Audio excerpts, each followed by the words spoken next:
안녕하세요. 베나TV 장보경 PD입니다. 베나TV는 후원금과 광고료를 제작비로 사용하고 있습니다. 많은 분들이 후원해 주시지만 아직은 부족한 상황입니다. 그래서 광고를 끝까지 꼭 봐주십사 부탁드리고 싶습니다. 더불어 베나TV 영상이 널리 알려지도록 공유도 많이 해주세요. 감사합니다.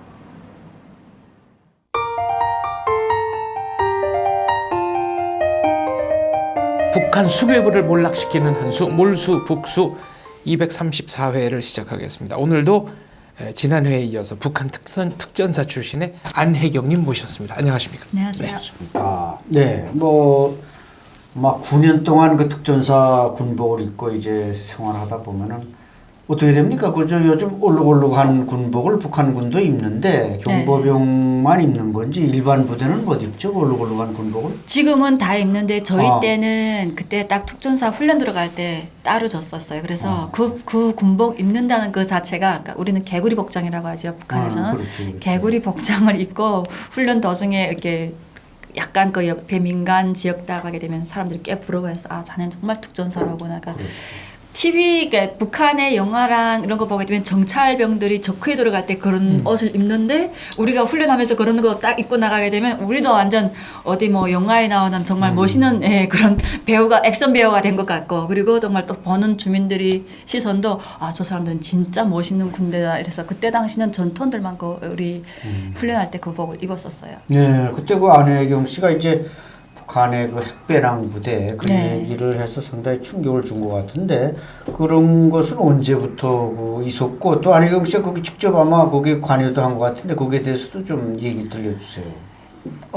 저희는 군대 나와서 제가 간호사관 학교 나와가지고 그 부대에 배치받았을 때부터 우리는 핵배낭 부대고 당원 부대고 자살폭탄 부대라는 말을 끊임없이 우리 군관들 특히 우리 뭐 여단장이라든가 참모장 이런 분들은 다 작전 영웅이셨어요. 그분들은 칭호를 받은 사람들이다. 옛날에 우리 각 뭐 군단마다도 정찰대대가 있고 조격경보 여단이 있듯이 정찰대대 해가지고 작전조해서 실제 그분들이 대한민국까지 왔다 갔다 하시던 분들이거든요. 그래서 성공하게 되면 북한에서는 이게 작전 영웅 칭호를 공화국 영웅 칭호를 주거든요. 그래서 대한민국에 왔다가 간첩으로 왔다가 무사 귀환한 경우. 그렇죠. 그러니까 자기 임무를 수행하고 뭘 찍어갖고 들어가고 그래서 저희 료단장이나 참모장이나 다 그 분들이 있었기 때문에 그분들은 항상 그랬어요. 우리 전투의 기본 자질은 자기 목숨을 바칠 수 있는 그런 정신이 제일 먼저 되어야 했고 또 우리 부대 자체가 핵 배낭 부대이기 때문에 일단 유사시 우리는 내 목숨이 아니라 자기가 맡은 지역에 가서 그냥 같이 터뜨려서 죽을 수 있는 그래서 항상 그 말을 들었기 때문에 제가 대한민국에 와서 제일 먼저 대성봉사에 와서 저거 조사를 받을 때도 제가 북한군 출신입니다. 그랬더니 그분이 어느 부대입니까? 그래서 처음에는 제가 32 경보여단 핵배낭 부대에서 왔습니다. 그랬더니 북한에 무슨 핵배낭이냐고 이러면서 지금 한창 핵을 개발하고 있는데 그 안에가 무슨 핵배낭이 있어 그러면서 저한테 그러시는 거예요. 그래서 저 진짜 핵배낭 부대에 있었습니다. 그래서 핵배낭 봤어. 그래서 보지는 못했지만 우리 류단장님이 항상 그런 얘기를 했습니다. 일단 유사시 너네들한테는 핵배낭이 차려질 것이고 그런 각오를 가지고 그냥 일단 임무를 받아가지고 가서 터뜨려야 된다는 거 그렇게 얘기를 계속 했기 때문에 저희는 핵배낭 부대라는 얘기를 많이 들었다. 이렇게 했더니 그분이 믿지를 않으셨어요. 그 이듬해 북한이 열병식 때 핵배낭을 딱 배낭맨 부대가 쫙 TV에 열병식장에 나왔잖아요. 그래서 제가 그걸 보면서 내 말 틀리지 않는 거예요. 북한에 핵배낭 부대가 있다니까. 그때 와서 대성공사 조사받으면서 얘기했더니 그분은 믿지 않으시더라고요. 그래서 그럴 정도로 우리가 특전사 부대였고 근데 저는 그때 당시 항상 그 생각을 했어요. 제가 조금 겁이 많아가지고 저는 처음부터 군대 가려고 생각은 안 했거든요. 집안에서 언니들 둘이 먼저 군대 갔었고 그 다음에 다른 언니들은 상업대학을 갔었어요. 북한에서 상업대학 가기도 힘든데 상업대학을 가고 저는 제 희망이 어릴 때부터 교사가 되는 게 꿈이었거든요. 어찌 보면 직업으로 볼 때는 저희 아버지가 직책상 더 높은데 엄마랑 같이 갈 때면 주변 사람들 싹 알아보고 그냥 막 90도 인사를 하는 거예요. 교사니까. 북한은 유치원 때부터 의무교육이 들어가다 보니까 원장을 하다 보니까 모든 그 구역 사람들이 다 인사를 하는데 아버지하고 같이 가게 되면 아버지 공장 사람만 인사하기 때문에 인사 못 받고 이게 많더라고. 근데 북한은 그 주변 사람들이 존경을 받는 그게 너무 멋있는 거예요. 그래서 나는 엄마처럼 저렇게 존경받는 교사가 될 것이다 해서 교연대학을 지망을 했었는데 북한에서 교연대학이 아닌 아버지 신분자로 국가가 직업을 정해주다 보니까 저는 기계대학을 받았거든요. 시천공업대학을. 그래서 제가 대학을 안 갔어요. 그러니까 배짱이 있어가지고 시험 치러도 안 가고 그냥 나는 대학 안 갈 거야. 그 멀리까지 왜 가? 왜? 교원대학은 저희 집 앞에 있었어요. 그래서 집에서 먹고 자고 하면서 대학 쉽게 다니려고 생각했는데 시천공대는 양강도까지 가야 되는 거예요. 그래서 안 갔는데 보니까 제 생활이 그냥 노동자가 되는 거예요. 그러면 그래서 그때 뒤늦게 엄마 아빠한테 막 쑤셔갖고 저 그러면 군대라도 가서 사람 돼가지고 당원이 돼가지고 오겠다고 해가지고 그래서 군대를 정말 내가 생각지도 않고 정말 제일 겁이 많았던 사람이 군대 가게 된 거예요. 근데 가다 보니까 어찌 가다 보니까 또 특전사가 된 거예요. 거기다가 또 옛날에 언니가 특전사다 보니까 부대 간부들이 그러시는 거예요. 너희 언니는 정말 멋있게 군복무를 했고 정말 롤모델이었다고 너도 언니처럼 누구처럼 이러면 누구의 동생답게 군복무를 열심히 해줬으면 좋겠다. 저는 그 말이 제일 싫었거든요. 저는 겁이 많아가지고 정말 버처근무 나가서도 정말 부스럭 소리가 나더만 어디 숨을 정도로 그렇게 겁이 많았는데 특전사 딱 되다 보니까 정말 싫었어요. 그래가지고 정말 어떨 때는 막 중대 대지 돈사 뒤에 가서 많이 울었어요. 전사 때는 무서워가지고. 그래서 어떨 때는 그런 생각을 많이 했어요. 우리가 최전방했다 보니까 전쟁이 터지면 내가 제일 먼저 총알바디가 되겠구나 아니면 내가 제일 먼저 저기로 날아가서 터져야 되겠구나. 그래서 항상 저는 기도 아닌 기도를 했어요. 그때 당시는 그게 기도라고는 생각 못하고 제발 내 군복무할 때만은 전쟁이 터지지 말아줬으면 나는 집에 빨리 가서 전쟁 터지면 국경 넘어서 중국 갈 거야 이러면서 이런 생각을 군사복무하는 내내 그 생각을 가지고 있었어요. 근데 그래도 특전사라는 그런 자각이 있었기 때문에 항상 그 정치상학 교육이나 이런 교육장에 들어가게 되면 그때는 또 바뀌는 거예요. 또 내가 당과 국가를 위해서 더 나가서는 내 후대들에게 뭔가를 주기 위해서 내 목숨 좀 바쳐야 되겠다 이런 생각도 가지게 되더라고요. 그래서 정말 특전사 생활하게 되면 재밌는 것보다도 아마 제가 군사복무할 때 제일 웃긴 게 제가 집에서도 가끔 그 얘기하게 되면 우리 신랑이 그래요. 북한군 특전사 다 그러냐 이러거든요. 근데 아마 우리 박사님이 아실지 모르지만 북한은 뭐 여기로 말하면 대통령 선거라든가 최고인민회 선거할 때 되면 뭐 이렇게 막 특별경비 주관 이렇게 들어가잖아요. 근데 군대도 똑같거든요. 그렇게 되면 버처근무도 쌍버처 서고 무기껏버처 서고 막 이렇게 버처가 이렇게 막 늘어나요. 근데 제가 사관장을 할 때인데 그때도 뭐 특별경비 주관 하면서 그때 아마 대한민국 쪽에서 국회의원 선거가 있을 때인 것 같아요. 그래서 우리가 뭐 그런 걸 한다 그러면서 막 경비가 상엄해졌는데 뭐 어느 부대 쪽에서 그러니까 군단 쪽에서 그랬어요. 경비를 강화하고 좀 긴장하게 서라고 남조선에서 비적대기들이 왔는데 어느 뭐 3사단 쪽에 버처 군무가 이렇게 졸고 있을 때 그 총신 이렇게 무기 닦는 총신을 이게 그거를 빼가지고 그 사람이 이렇게 길을 뚫려가지고 죽였다는 거예요. 그러면서 너네 버처군무 나가서 절대 졸지 말라고 그 말을 딱 해가지고 제가 사관장이니까 그걸 전사들한테 지시 딱 주고 나서 근데 저도 그걸 말해놓고 나니까 무서운 거예요. 전사들이 근무 서는데 그날도 저녁에 제가 갑자기 환자가 생겨서 밑에 내려갔다가 오는데 전사가 그러니까 갑자기 자다가 구림자가 얼른 지나가니까 아마 사관장이 얘기했던 걸 항상 기억하고 있었나 봐요. 무서우니까 그 전사가 갑자기 특공대다 그런 거예요. 근데 그 소리에 저는 너무 놀라가지고 다른 애들은 다 자다가 바닥 일어났는데 저는 걸어가다가 그 말 들었으니까 그냥 이렇게 확 짬 빼가지고 침대 밑으로 들어간 거예요. 그러니까 간호사들은 이게 다 단독 침대거든요. 분명 버처병이 제가 이렇게 한 바퀴 돌고 야 버처 근무 잘 서 이러고 들어오고 무기 꺼 들려서 야 근무 잘 서 이러고 들어왔는데 그때까지는 사관장을 봤는데 딱 그다음에 불 켜고 그다음에 옆에서 남자들이 막 태 올라왔는데 보니까 내가 없어진 거예요. 그러니까 애들이 야 사관장 잡아갔다 했는데 잡아간 적은 없고 그래가지고 한창 찾아보니까 내 침대 밑에 이렇게 백포 이렇게 우리는 침대 백포를 다 이렇게 묶는데 백포가 끈이 다 풀려진 거예요. 그래서 딱 보니까 사관장이 그 밑에 들어가서 기절해 있는 거예요. 나도 지휘해야 될 사람이. 네, 그래서 근데 그게 새벽 2시였거든요. 아침 6시 비상소집 해가지고 작전 들어가는데 어떻게 가다가 제가 우리 려단장 차를 탔는데 빵꾸 났어요. 가다가. 그래서 군단장 그때 우리 군단장이 김기옥식이었거든요.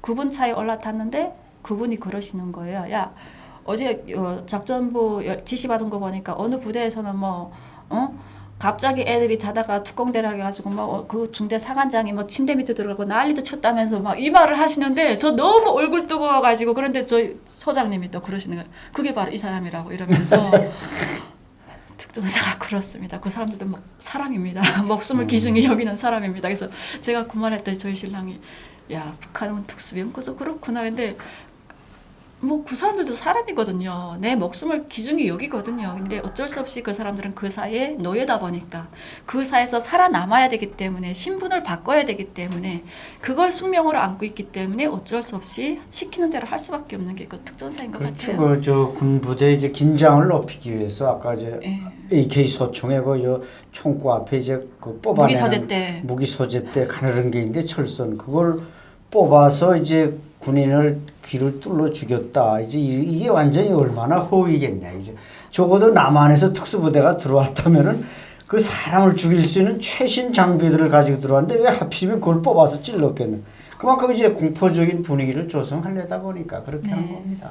북한의 특전사들, 그러니까 경보병들은 제대 이후에 어떻게 삽니까?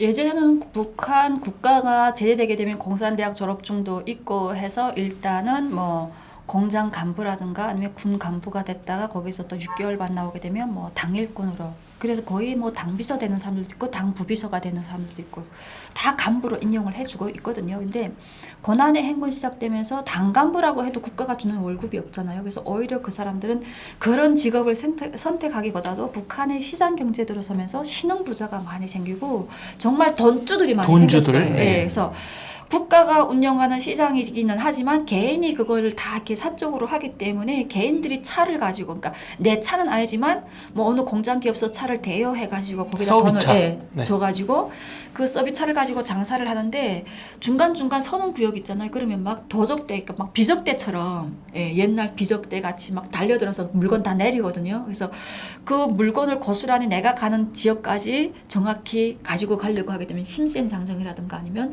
좀 이렇게 격수라고 하던가 그런 사람이 필요한 거예요. 육체적으로. 그래서 일반 구분되는 허약자도 많고 저희 특수부대도 허약자가 많지만 그래도 일반 법영보다는 대우 조건이 좀 나아요. 그래서 원래 군대 나갈 때부터도 신체 조건이 좋고 체격이 건장한 애들을 뽑다 보니까 그런 친구들이 이제는 당간부 해봐야 2,300원 월급 가지고 쌀 1kg 못 사니까 오히려 그런 돈주들한테 붙어가지고 그런 여기로 말하면 사설 경무원이 되는 거죠. 그런 역할을 하면서 돈을 몇만 원씩, 그러니까 어디서부터 어디까지 며칠 동안 갔다 오는데 돈 5만 원 이런 식으로 버는 게 그들은 더 좋거든요. 더 나가서는 시장 같은 데 보게 되면 그렇게 공업품 장사라든가 식료품 장사들이 있고 자기 신랑이 아닌 남자가 한두 명 뒤에서 이렇게 버쳐서고 있어요. 아니면 꽃제비부터 시작해서 별 도적이 다 있거든요. 나 앞에서 버쳐서는데 뒤에 손이 밑으로 와서 앞에서 손님하고 얘기할 때 여기로 와서 술술 뽑아가요.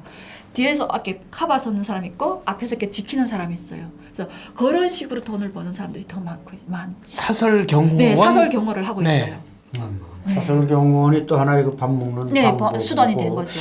또 제가 또 등문한 바에 하면 이제 이게 그 패거리가 많잖아요. 북한은 군단이 시단이 이렇게 말하자면 좀 깡패 조직 같은데 거기도 사실 사회 깡패라 그래봤자 사실 그 군에 갔다 온 거야말로 특전사 출신들을 당할 수가 없죠. 이 사람들 10년 넘게 이게 맹수처럼 훈련 받았으니까. 그런데도 이제 이 사람들이 리더격으로 맞아 왕처가 되는 거라고 들었는데 그런 사람들이 혹시 그 깡패 조직을 움직이면서 뭔가 체제 저항 이런 요소 같은 건 또 경험한 바가 없나요? 해령이나 또 기타 지역에서.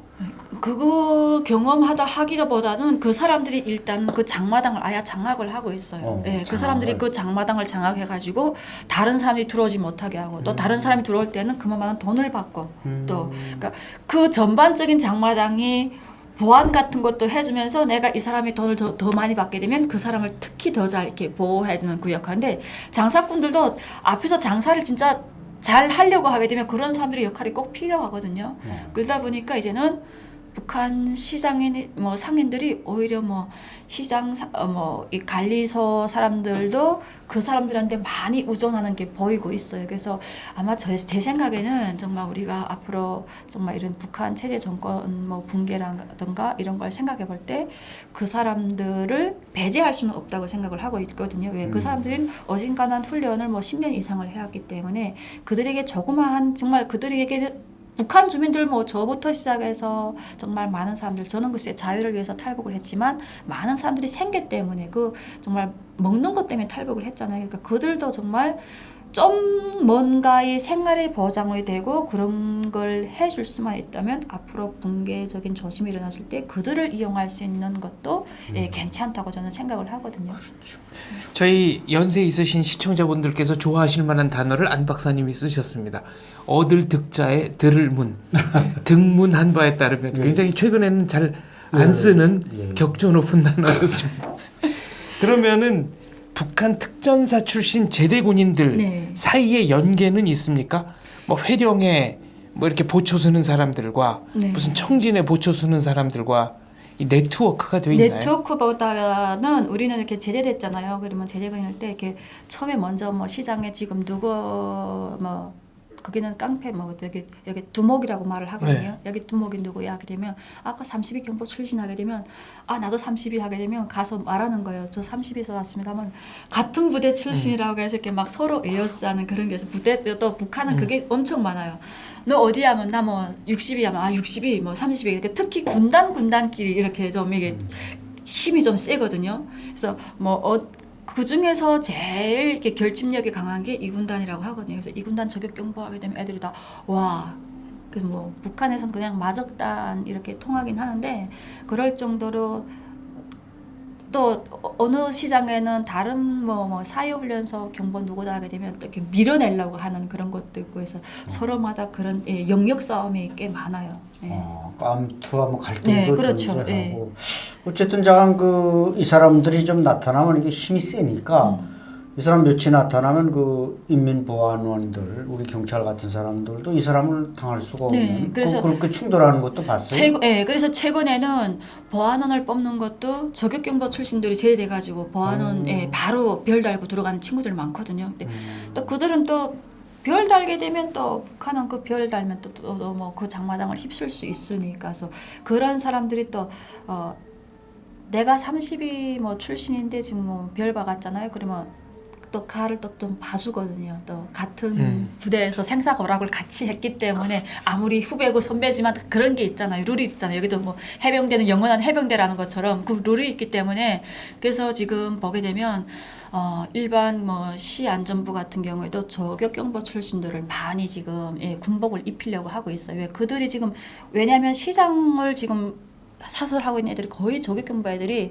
일반 뭐 대학 졸업하거나 아니면 그런 친구들 다 깔아뭉개고 있으니까 그런 사람들을 위해서라도 자기네 이걸 만들기 위해서 저격경보가 많이 지금 저기 안전부나 보위부에 많이 들어가고 있거든요. 또 그렇게 배출을 하고 있어요. 또 국가가 그걸 또 요구하고 있으니까 그러니까 그 사람들을 꾸준히 쓰자는 거죠. 자기네가 돈 들여서 정치적으로나 모든 걸 시켰기 때문에 그들을 꾸준히 쓰고 그러니까 그 사람들을 앞으로 이렇게 봤을 때 그런 걸 미연히 막기 위한 그런 조치인 것도 같아요. 그러니까 시장 경제 체계에서 야네가 이렇게 만들어 놨을 때 앞으로 불합리적인 게 자기들에게 돌아올 수 있는 걸 크게 생각을 하고 있거든요. 그래서 국가가 야네를 꽉 쥐고 넣지 않자는 목적에서도 그 사람들에게 뭔가 직업을 주고 먹을 걸 준다기보다도 앞으로 체제 붕괴 위험으로 봤을 때 그들을 넣치면 안 된다는 것도 그 사람들은 생각하고 있는 것 같아요. 그렇죠. 그러니까 이 사법 질서나 뭐 법제도가 미미하고 다 이게 와해됐으니까.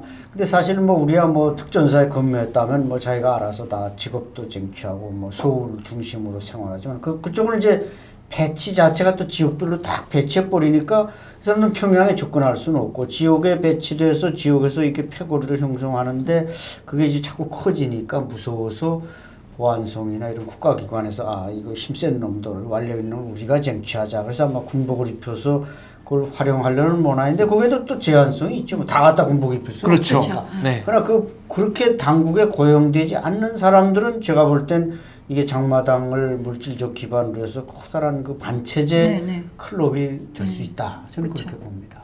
해방 이후 혼란 전국에서 법은 멀고 주먹은 가깝다는 그렇죠. 얘기가 있었는데 네. 지금 북한이 딱 그런 딱 거네요. 그래요. 네.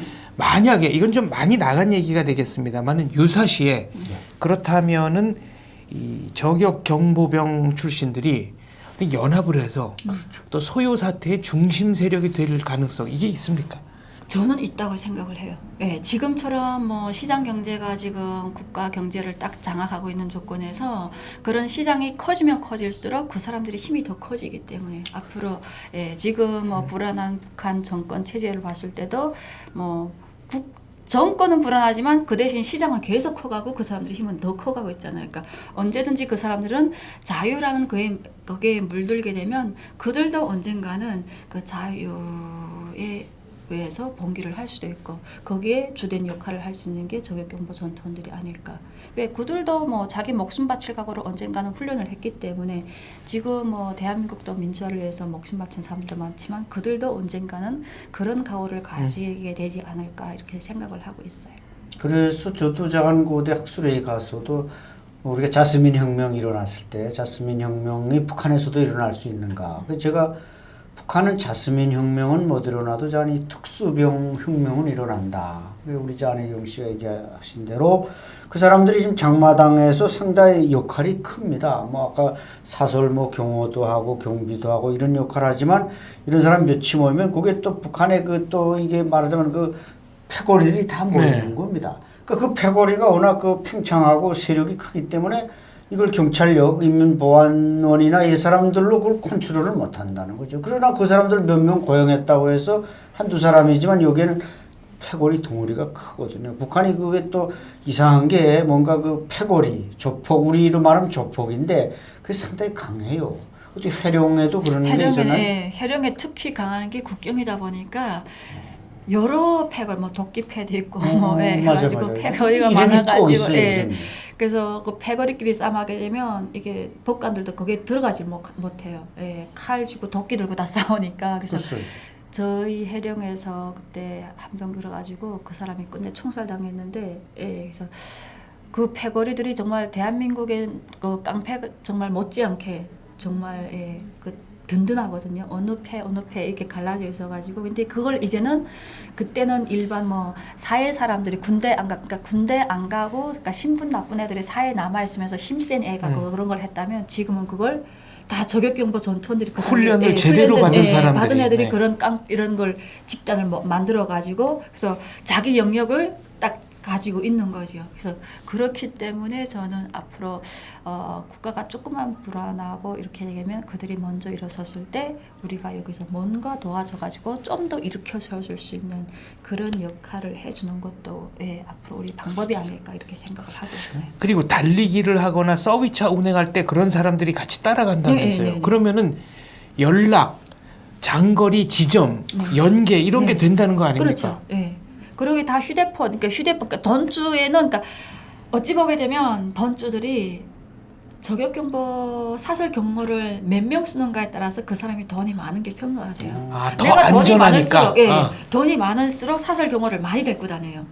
젊은 애들을 건장한 애들을 그렇게 하게 되면 우리는 보게 되면 지역 지나가다 이렇게 여행 증명서를 검열받아야 되거든요. 근데 거의 던주들은 여행 증명서를 국가가 잘 떼주지도 않지만 북한의 여행 증명서 던주들은 그냥 출발하기 전에 이렇게 큰 가방에다 고양이 담배라든가 아니면 뭐 말보로 같은 이게 미국 담배 이런 것들 가지고 가면 그게 여행 증명서인 거예요. 근데 그걸 갖고도 이렇게 깐지락대고 싶은데 딱 트럭 위에 봤을 때 이렇게 건장한 애들이 쫙 앉아있게 되면 내가 그냥 말 못하고 담배만 받고 그냥 통과시켜주는. 그렇죠. 그러니까 이제 그 과거 북한의 그 조폭 형태는 좀 건달형이었죠. 아까 얘기한 대로 군대도 못 가고 소외된 성분 나쁜 사람들이었는데 이제 북한의 그 장마당이라는 물질적 기반을 토대로 해서 그 특수부대에 있던 경보병, 저격 뭐 이런 데서 온 사람들이 딱 장악을 하면서 이게 얼마든지 건달형 조폭이 아니라 반체제형 조폭으로 이제 좀 업그레이드 된 겁니다. 협객으로 진화할 수 있는 협객으로 맞습니다. 협객으로 이게 발전이 되면서 사법기관들이 뭐 보안성이나 보안원이나 이 사람들이 얘들한테 토치하기가 좀 어려워졌어요. 이제는 왜냐하면 걔들이 물질적 기반을 가지고 네. 있기 때문에 과거는 뭐 당국이 이제 배급 주고 하기 때문에 그런 사람들을 뭐 잡아다 쑥섬에도 가두고 수용소에도 집어넣고 했지만 지금 그런 사람이 워낙 조직화되고 경제권과 밀착됐기 때문에 그걸 건드린다는 게 힘들어졌다는 거예요. 본인들 생계와도 밀접한 그렇죠. 관련이 네. 있는 그 거지 사람들은 않습니까? 그거 아니면 또 먹고 살 기가 네. 없어요. 지금. 자, 그렇다면은 김가 왕조의 붕괴, 북한을 붕괴시키기 위해서는 어떻게 하는 게 제일 좋겠습니까? 저는 지금의 시장을 더 활성화해가지고 시민들이 이런 경제권을 더 살려줘서 그들이 힘을 갖게 하는 게 그래가지고 앞으로 그들이 밑에서부터 지금은 뭐 저는 항상 어디 강의 나가게 되면 질문 받는 게 그 측근들로부터의 구태타가 일어날 것 같지 않습니까? 이런 말을 많이 듣는데 저는 절대 그렇게 생각 안 합니다. 왜 측근들이라고 할 때는 그 옆에서 잘 먹고 잘 사는데 굳이 구태타 일으킬 일이 없거든요. 내 목숨만 그냥 이렇게 여유 있게 뭐 너무 가까이 가게 되면 타 죽지만 너무 멀리 너무 가까이도 아닌 중간에서 정말 자기가 누리고 싶은 걸 누리면서 정말 주민들을 착취하면서 살 수 있거든요. 그래서 그런 사람들은 우리가 뭐 체제 붕괴시킨다고 해서 자기가 그 자리를 가질 수 있다는 보장도 없기 때문에 그들은 지금의 사회를 유지하려는 사람들이고 그러나 지금이 시장경제 체계 들어가고 밑에 신흥부자들은 좀 더 나은 왜 북한은 그걸 계속 막기 위해서 국가적인 제재를 가하고 있잖아요. 그러면 그럴수록 북한 주민들은 더 반감을 일으킨단 말이에요. 그래서 그렇기 때문에 북한 시장 경제가 더 활성화되게끔 해서 그들이 자기 경제적인 지반을 더 가지고 있으면서 그걸 가지고 북한의 내부로부터 밑에서부터의 서서히 주민들을 각성시켜 가지고 그들이 왕창 들고 일어나야만 북한 체제가 붕괴되지 않을까. 축군들로부터 무슨 뭐 쿠데타라든가 뭐 암살 같은 그런 거는 전혀 저는 있지 않을 거라고 생각하고 생각보다 있어요. 기대하기 어렵다, 이런 어렵다고 말씀이시네요. 저는 생각을 하고 있어요. 근데 혹시 그 이제 제대해서 사회 나와서 이제 뭐그 경보에 특수부대에 있던 사람들 뭐 친구들도 만났을 네네. 거고 그런데 어떻게 보면 북한이 과거에는 이제 그 무기 이제 네. 무기 통제가 제일 잘 되는 나라가 사실 북한이란 그쵸. 말이죠. 그걸 제일 잘 통제하는 건 그 총구를 돌리는 게 무서워서 그런데 사실 국경에 또 사셨지만 그 중국 지역에 가면은 뭐 러시아는 더 좋지만 이게 돈을 주고 네. 무기도 살 수 있어요. 무기도 살 수 있는데 혹시 이런 그 특전사 출신들이 북한에 뭐 무기를 좀 이렇게 돈을 주고 반입한다든지 저는 그런 얘기는 들은 적이 없는데 그런 적은 없는데 저는 일단 유사시 붕괴율이 된다고 하게 되면 밑에서부터 들고 일어날 수 있는 방법이 또 그 사람들이 경제적인 지반을 가지고 있을 때 특히 지금 보게 되면 국경 연선에 군인들이 많이 배치되어 있잖아요. 옛날보다 지금 국경 연선에 그렇죠, 군인들이 그렇죠. 많이 배치되어 있기 때문에 그 국경 연선 군인들은 군대가 아닌 정말 사회 사람보다도 못하게 돈이 더 눈독이 많이 들어있거든요.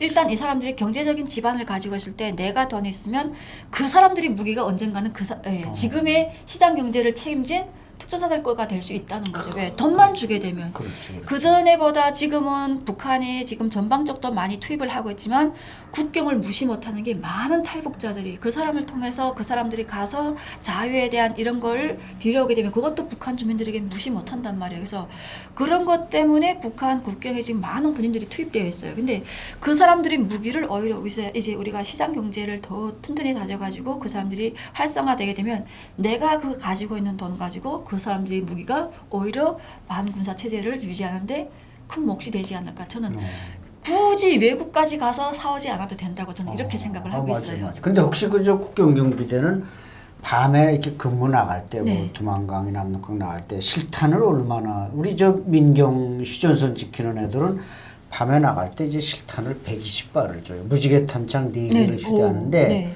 국경경비대 애들은 실탄을 얼마씩 저희 땐 주죠? 3발씩이었어요. 네. 얼마 안 근데 주네. 근데 그게 얼마 안 주는 게 아니라 그게 100m에 한 명씩 3명이 들어가 있잖아요. 네. 3명 100m 지나고 또 3명 땅굴 파고. 음. 3발이라고 하지만 3명이 9발이잖아요. 100m 지나면 또 거기 9발이 또 있어요. 촘촘히 있어요.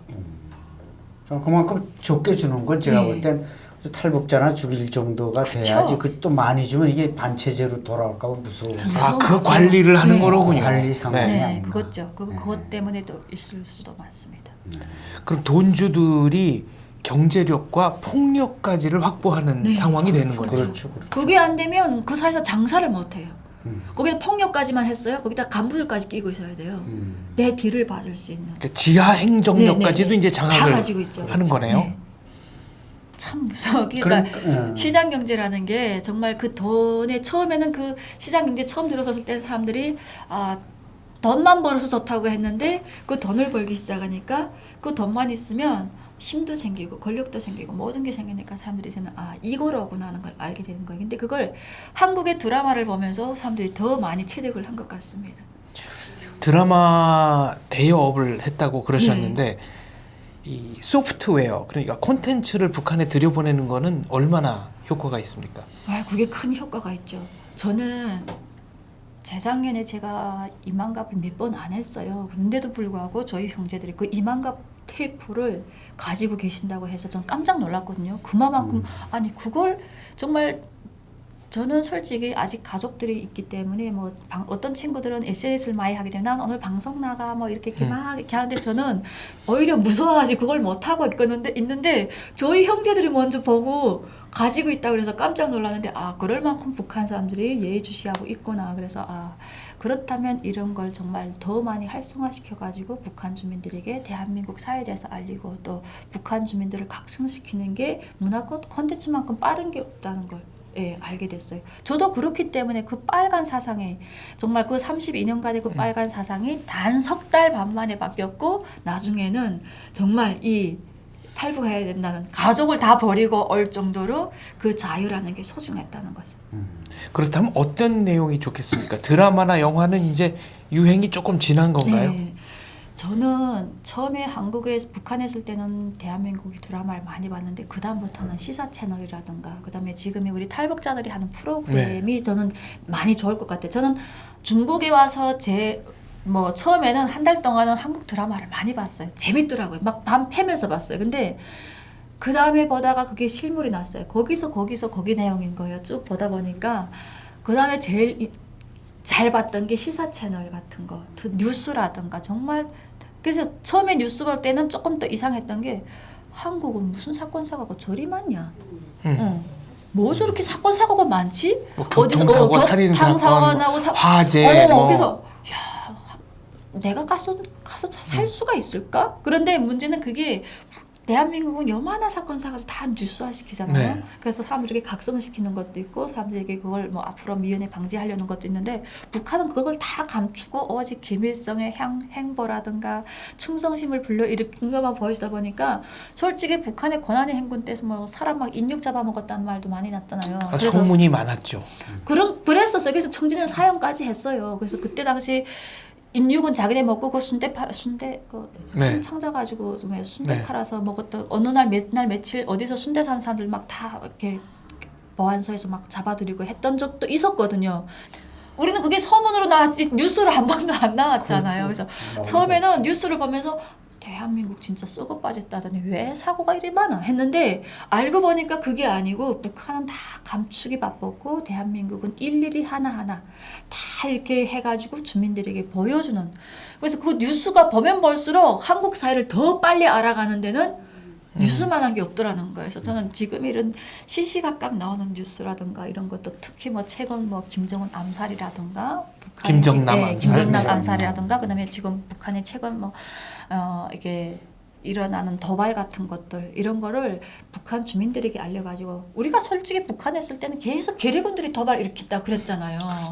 네, 사실 대한민국 사람들은 도발 일으킬 생각을 안 해요. 왜? 지금에 이렇게 사는데 왜 도발을 일으켜요? 근데 그게 다 북한에서 먼저 도발을 거는데 우리는 그렇게 생각 안 했거든요. 저것들은 왜 맨날 도발 일으켜? 하면서 했는데 그런 것도 북한 주민들에게 계속 알려져가지고 북한 주민들은 이렇게 바쁜데 자기들의 체제 유지를 위해서 저런 도발을 감행하고 있구나 하는 걸 북한 주민들에게 알려줘서 북한 주민들을 각성시키는 것도 괜찮겠다. 그래서 지금 그저 김정남 암살 네.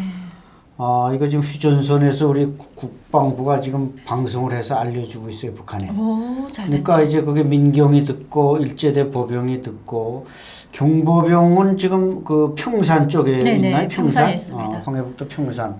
대체로 그 민경 보병을 거쳐서 평산 그 경보병한테까지 전달된다. 라디오로 들어요. 라디오로. 네.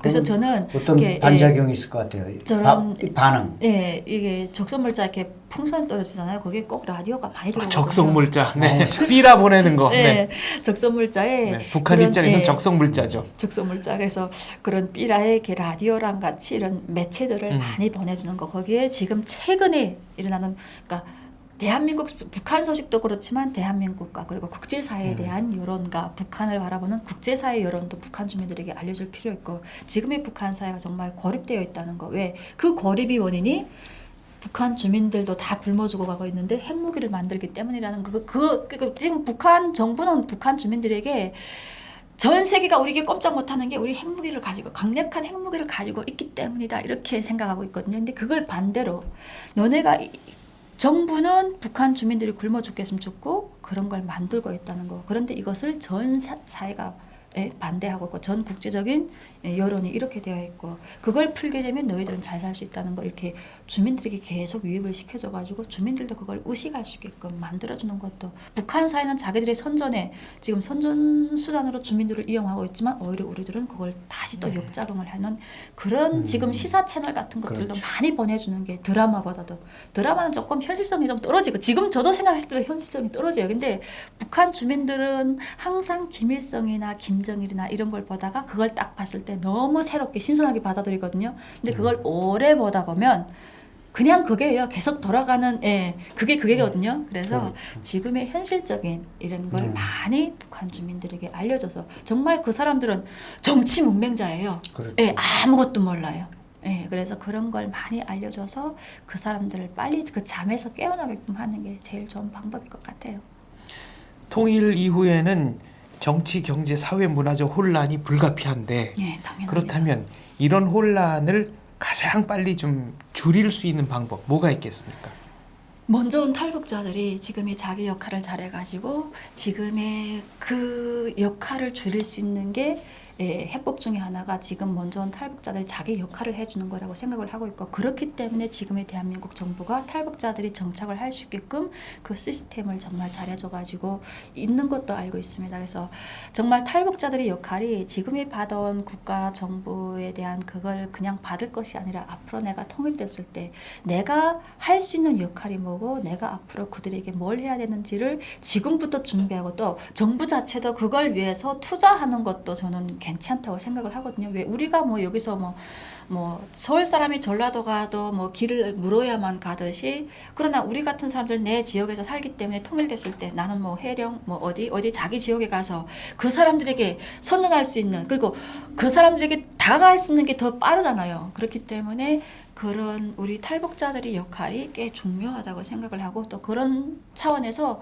그 정부적인 지원도 거기에 맞춰가지고 그들을 교육하고 육성할 수 있는 그런 시스템도 좀 더 보완을 해가지고 해줬으면 좋겠어요. 네, 그러니까 우리 안혜경 씨는 특전사로서 AN2기를 타고 이제 대한민국에 침투해서 이전선을 형성하는 사명이었는데 네. 그건 이제 죄 던지고 말하자면 칼기를 타고 이제 탈북을 해왔으니까 이제 만약에 정말 북한이 급변 사태가 오고 붕괴가 다가오고 뭐 참수 작전이 벌어졌을 때 그야말로 뭔가 회룡에 날아가서 네. 제대로 날아가서 제대로 떨어져서 회룡 시민들 전체를 이 대한민국의 어떤 통합하는데 네. 역할을 한다. 그럼 가서 어떤 일들을 하고 싶은지 또 할 수 있는지 그 얘기도 들려주세요. 일단 저는 주민들이 사상의식 이게 개조라는 게 하루 이틀 사이에 이루어지는 건 아니거든요. 그들에게 그 시간이 오래 투자가 될 거라고 생각을 하고 있어요. 그래서 저는 먼저 뭐 그들이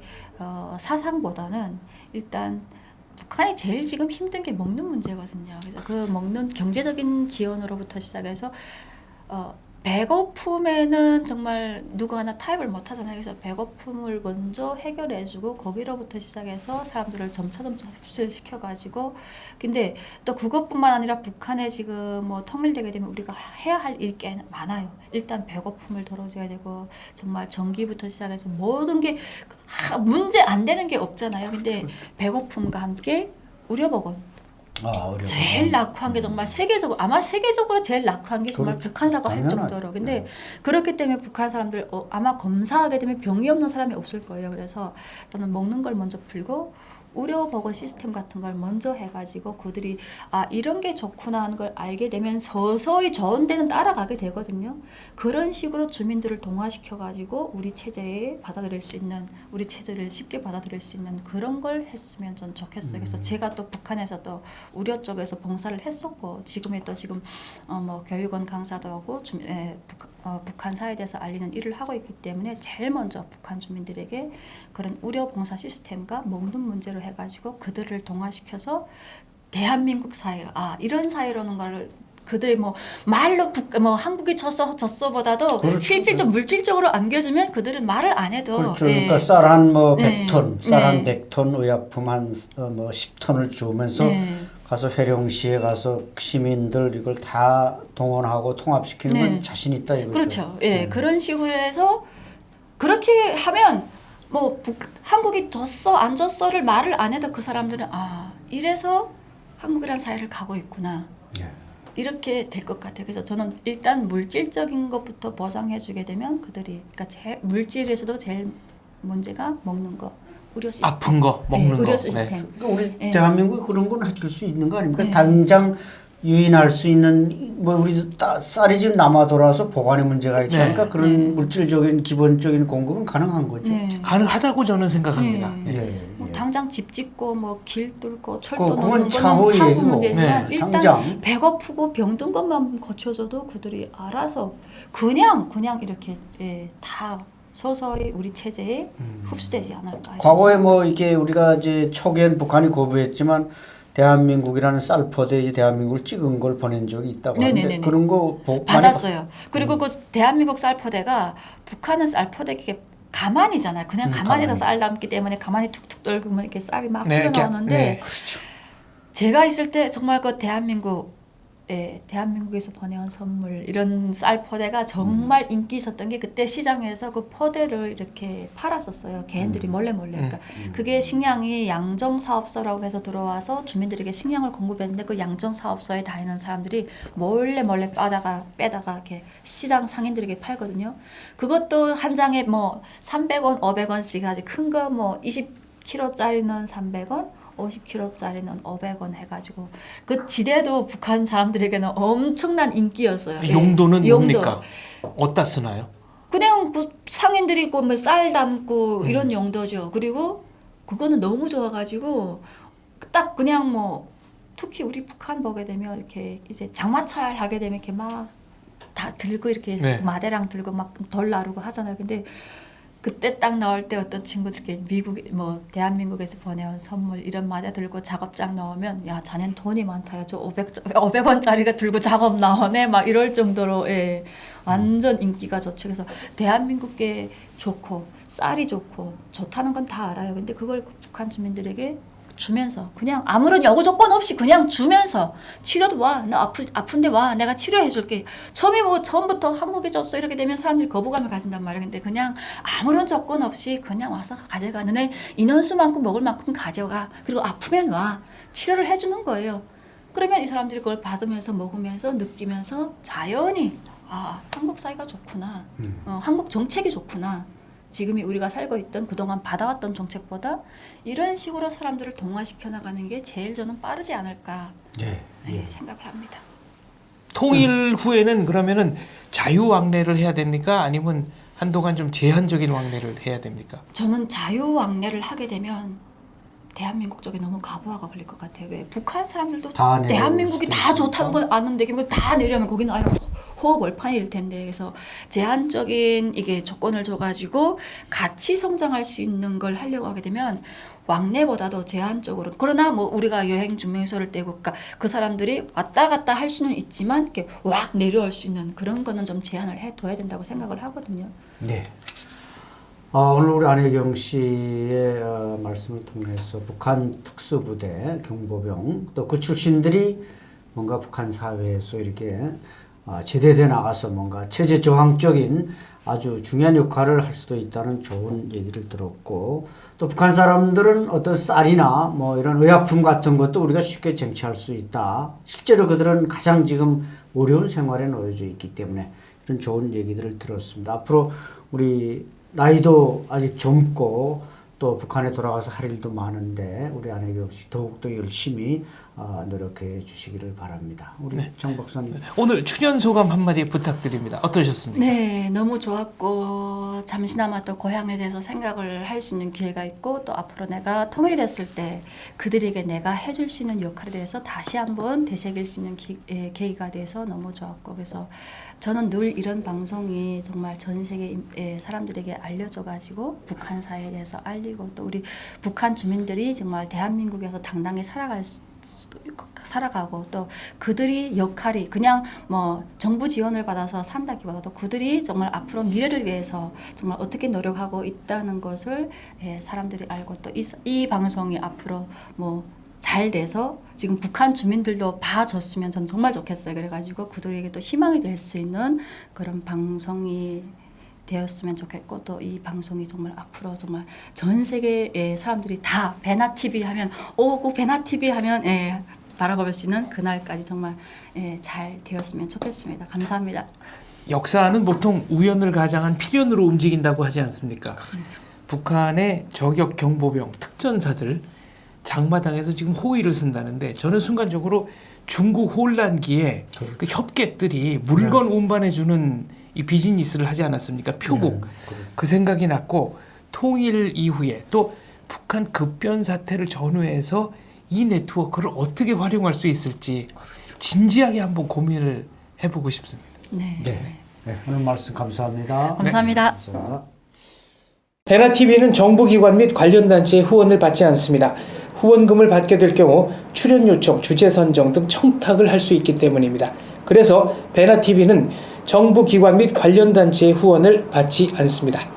베나TV가 지속적으로 프로그램을 만들 수 있도록 시청자 여러분께 부탁 말씀 올립니다.